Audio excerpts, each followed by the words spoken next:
200.000 millones en euros y en dólares.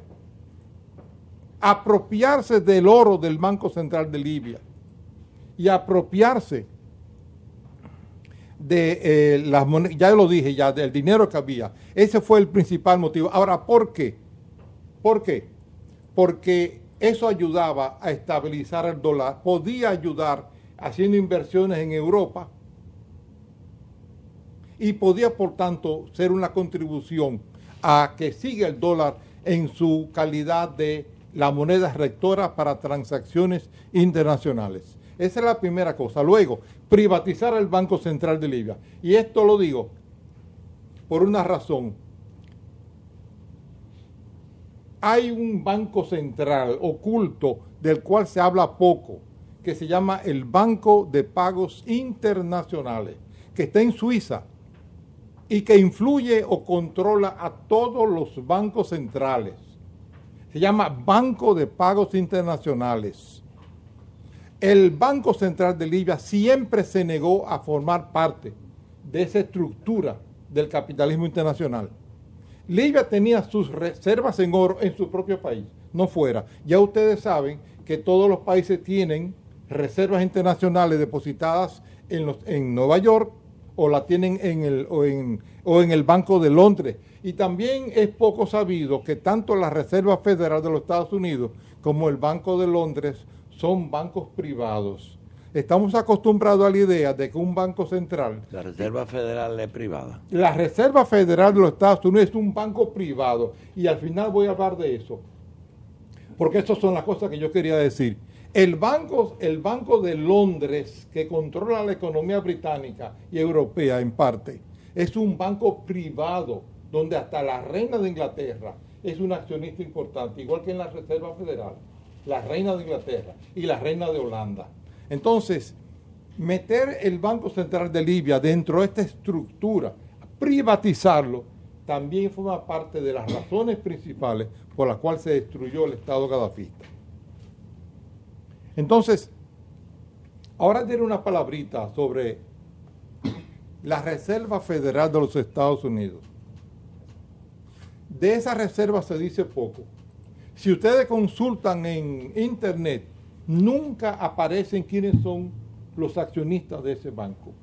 Muy pocas veces. Se sabe que la reina de Holanda, se sabe que la reina de Inglaterra, se sabe que los Rockefeller, se sabe que los Rothschild. ¿Tú estás hablando de Londres o de la Federal? Yo estoy hablando de la Reserva Federal de los Estados Unidos. ¿Y la reina de Holanda tiene la Reserva Federal? No, la reina de Holanda es accionista de ese banco. ¿De la Reserva Federal? De la Reserva Federal. Y lo es la reina de Inglaterra también. Y lo es Rothschild. Y lo es los Rockefeller. Y lo son los grandes magnates japoneses y europeos. De eso se habla poco. Eso es que compran bonos de la Reserva. O que son accionistas. Yo tengo entendido, hasta donde yo puedo saber, que son accionistas que son... Porque una cosa es comprar bonos de la Reserva y otra cosa No, es eso lo hace cualquiera. Bien, una cosa que podría parecer extraño, la Reserva Federal de los Estados Unidos es la dueña del gobierno norteamericano, es la dueña del Pentágono, es la dueña de la CIA. La política global norteamericana se traza en la Reserva Federal, no en el gobierno, ni el Pentágono, como generalmente se puede pensar. Ni en el Departamento de Estado. Ni en el Departamento de Estado, doctor Así. Lo que pasa es que lo que tú estás diciendo está coincidiendo con algunos pronunciamientos que nos tienes acostumbrando Lyndon LaRouche y ese grupo de intelectuales economistas raros, ¿verdad? Como Chomsky, LaRouche, que a veces uno no sabe si están en el campo de la especulación o en el campo de un anarquismo económico, ¿verdad? Doctor Jacín, quiero decirle que yo no creo que esas dos personas que usted haya nombrado están ni en el movimiento anarquista ni en el lado de la especulación, porque son gente demasiado bien integrada, muy bien informadas. No son especuladores. Yo participo de esa creencia porque es que el Chomsky lo ha dicho incluso en sus libros. Sí. Y no es por disparate. Chomsky es una persona demasiado bien informada. Y no es miembro del Partido Comunista Norteamericano, por si se piensa, ¿no? Entonces, eso es en cuanto a la participación de esta estructura económica. Hay otra razón por la cual había que destruir al Estado gadafista. Además de, claro, del petróleo y del gas. Pero como eso siempre se dice, lo voy a omitir aquí. Había que debilitar o eventualmente paralizar a la OPEP. La OPEP es conocida por todos, la Organización de Países Exportadores de Petróleo. Había caído ya en letargo y gracias a la labor de Chávez, unido a Gaddafi, se reorganizó y se le dio un nuevo vigor a la OPEP. Ahí está Gaddafi con sus amigos. Sí. Su ex amigo. Se ha pensado poco en que los Estados Unidos y el capitalismo internacional tenían interés grande en debilitar a la OPEP para ellos poder desde fuera controlar los precios. Otra cosa también importante ahora hablando de las causas políticas. Ya yo dije, doy por supuesto que el gas y el petróleo libio son causas importantísimas de la agresión contra ese pueblo. Debo decir una nota acerca del petróleo libio. Es de mucho mejor calidad que el saudita y el venezolano. No es tan viscoso. Es un petróleo liviano. Cada uno se lo puede tomar. Bueno, no tanto. Por tanto, su refinamiento es mucho más barato que el petróleo venezolano y el de la Arabia Saudita. Es así, algo así como el petróleo del norte de Europa. Por tanto, invertir o controlar ese petróleo es mucho más rentable que el refinar el petróleo saudí o el venezolano. Y hablando de lo que dijo el doctor Jacín al principio, no es ahora, yo no creo que es ahora cuando se van a distribuir el botín de guerra.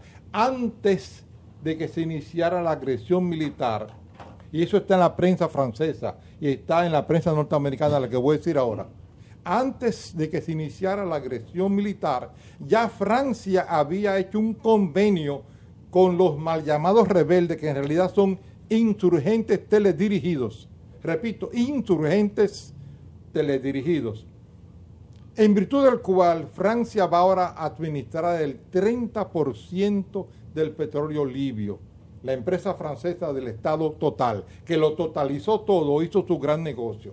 30% de este petróleo, que está a unos pocos kilómetros. Por eso es que Sarkozy llega en medio de la guerra, es decir, no lo maten todavía hasta que no me garanticen mi 30%. Ya estaba garantizado, doctor. Antes de que comenzara la guerra contra el pueblo libio, se había hecho un convenio entre el llamado Consejo de Transición y el gobierno francés. 30, pero eso, repito aquí, eso está en la prensa francesa. Sí, sí. ¿Verdad? Se denunció. No son invenciones mías. También está el gas. Bien, entonces, volviendo a la OPEP.